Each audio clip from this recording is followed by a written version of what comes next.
प्रेम से बोलिए छठी मैया की जय। आज मैं आप सबों के बीच छठी मैया की कहानी यानी छठी मैया का कथा लेकर के आई हूं।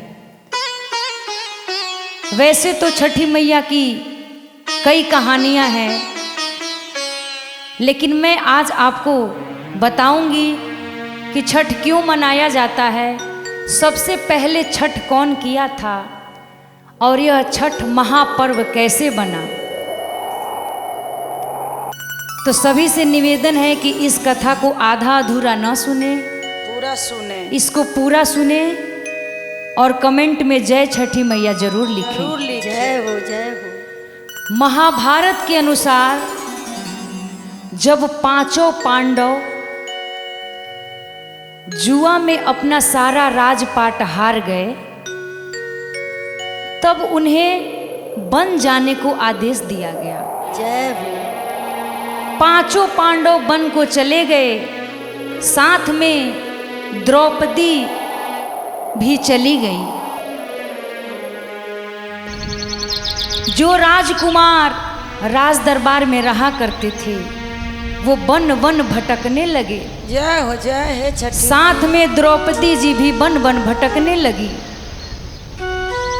फल फूल खाकर अपना जीवन बिताने लगे, जमीन पर सोने लगे और साथ ही साथ केले के पत्ते तोड़ करके अपना अंग वस्त्र बनाकर पहनने लगे।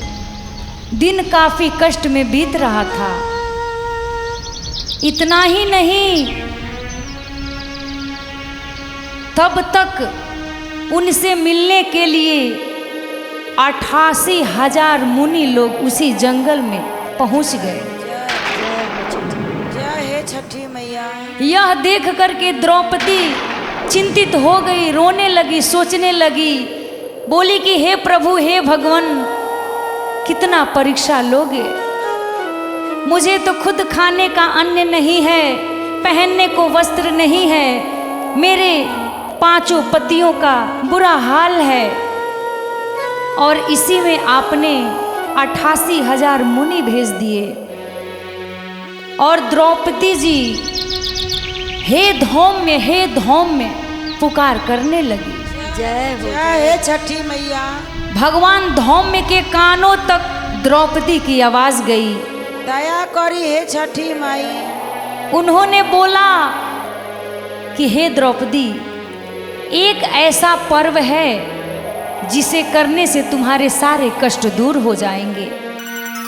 द्रौपदी काफी प्रसन्न हुई, बोली कि हे भगवान, कौन सा ऐसा पर्व है जिसे करने से मेरे कष्ट दूर हो जाएंगे।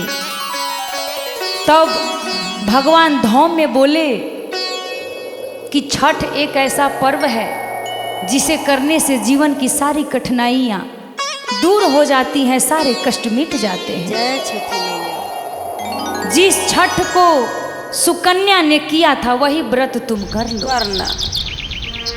द्रौपदी पूछती है, सुकन्या कौन है, छठ क्या है, उसमें क्या क्या लगता है, मुझे कुछ पता नहीं है। तब भगवान धौम्य उन्हें समझाते हैं, कहते हैं कि सतयुग में एक सरयाती नाम के राजा थे जिनकी 1000 कन्याएं थी, लेकिन उन्हें कोई संतान नहीं था। जय है छठी माई। राजा बहुत तप जप किए, तब जाकर के एक पुत्री हुई जिनका नाम सुकन्या रखा गया। जय जय हो। हो जय। सुकन्या माँ बाप के लिए बड़ी प्यारी थी, क्योंकि 1000 माताओं की एक इकलौती बेटी थी। सब लोग लाड़ प्यार से पालने लगे। सुकन्या धीरे धीरे बड़ी होने लगी। राजा साहब एक बार जंगल में चले गए शिकार खेलने के लिए और वहीं 10 दिन तक रह गए। इधर सुकन्या अपनी सहेलियों के साथ, सखियों के साथ उसी जंगल में फूल लोढ़ने के लिए गई। जय हो। जय है छठी मैया। जहां मुनि चैतन्य का शरीर था, जप तप करते करते उनके पूरे शरीर पर दीमक लग गए थे, घास फूस निकल आए थे। जय बोल छठी मैया की जय हो। उनकी दोनों आंखें सिर्फ चमक रही थी। सुकन्या गुलाब का फूल तोड़ी, गेंदे का फूल तोड़ी, गुलाब के फूल में जो कांटे थे वह ले करके देखी कि ये क्या है जो चमक रहा है, और उस चेतन मुनि की आंखों में घुसा दी। चेतन मुनि के दोनों आंख फूट गए, खून टपकने लगा। सुकन्या को पता नहीं था, वो घर चली गई। मुनि जी के श्राप से उस पूरे राजपाट के सभी लोगों का मल मूत्र तक बंद हो गया। जय हो छठी। भोजन पानी तो दूर की बात है। यह सुनकर राजा साहब अपने पुरोहित से पूछते हैं कि आप देख करके बताइए कि आखिर कौन ऐसी भूल हुई है जो राज दरबार का ये हाल हो गया है।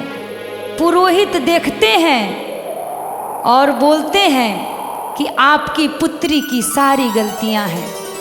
उन्होंने एक मुनि चैतन्य है, उनकी आंखें कांटों से फोड़ दिया है।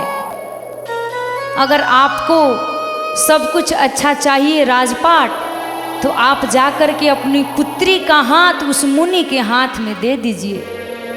राजा साहब रोने लगे, सोचे कि एक पुत्री है, धूमधाम से शादी करूंगा, और आज ऐसा वक्त आया पूनम दीदी कि राजकुमारी का हाथ एक तपस्वी के हाथ में दिया जाए। जय हो जय हो।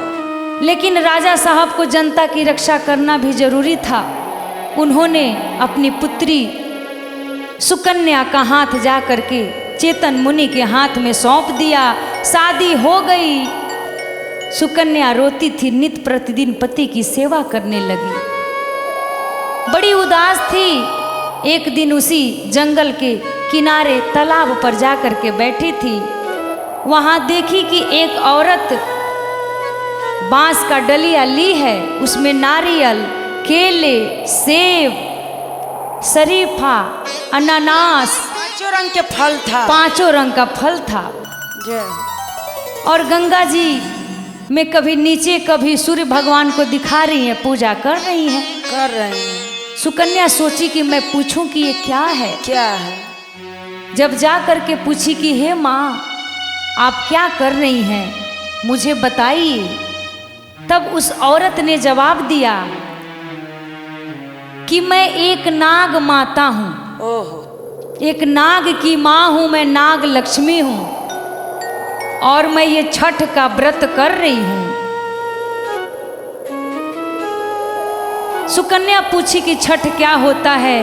उन्होंने बताया कि छठ एक ऐसा पर्व है जिसे करने से जीवन की सारी कठिनाइयां दूर हो जाएगी, दूर हो जाती है। छठ बहुत महान है। जिसको पुत्र नहीं है उसे पुत्र प्राप्ति हो जाएगी, जिसके जीवन में कष्ट है उसको सुख मिलेगा। सुकन्या बोली कि हे माता, मुझे भी करना है। करना है, ये व्रत मुझे भी करना है। हाँ, मेरे पति मुनि है, ऐसे ऐसे कहानी है मेरी। अब नाग माता ने सुकन्या को बोला कि बेटी मत रो, जंगल से सारे तरह के फल तोड़ करके लाओ और ये डलिया ले लो, और तुम भी करो, और तुम भी छठ व्रत उठाओ। कार्तिक मास में तुम भी छठ का व्रत करो, सूर्य नमस्कार करो, सूरज देव के अर्घ दो, उगते सूर्य को एवं डूबते हुए सूर्य को अर्घ देना, अर्घ दो, तुम्हारे सारे कष्ट दूर हो जाएंगे। दूर हो जाएंगे। तो वही सुकन्या नाग माता के बाद पहली बार नाग माता ने छठ उठाया और दूसरी बार सुकन्या ने छठ व्रत किया। उन्होंने जंगल के सारे फल फूल तोड़ के लाए, बांस का डलिया बनाया, नारियल, धूप दीप जलाया, चौमुख दियना जैसे हम लोग जलाकर सब सेवक लोग बैठे हैं, तिवई लोग छठ कर रहे हैं, वैसे ही छठ उन्होंने किया। सूर्य भगवान को अर्घ दिया, छठी माँ को बुलाया, और बोली कि हे माँ, बस मेरे पति को अच्छा कर दो, उनका पूरा शरीर बोल गल गया है छठी मैया की। और मेरे गोद में एक सुंदर सा बालक दे दो। 9 महीना बीता पूनम दीदी, जय हो जय सुंदर सा बालक हुआ सुकन्या के गोद में। जय और तभी से हम लोग ये छठ पर्व मनाते हैं। तो जितनी भी तिवई हैं, सबसे निवेदन है, नाग माता बोली थी सुकन्या से कि जो भी भोजन बनाना, जो भी ठेकुआ पूड़ी बनाना, सूरज भगवान के पहले अर्घ देना, अर्घ देना, और गैस पे नहीं बनाना, नहीं क्योंकि माटी के चूल्हा पे, माटी के आम के लकड़ी से। सुकन्या ने माटी का चूल्हा बनाया, आम की लकड़ी तोड़ करके ला करके वो पर्व किया था। लेकिन आजकल माताएं बहनें गैस जला करके बनाती हैं।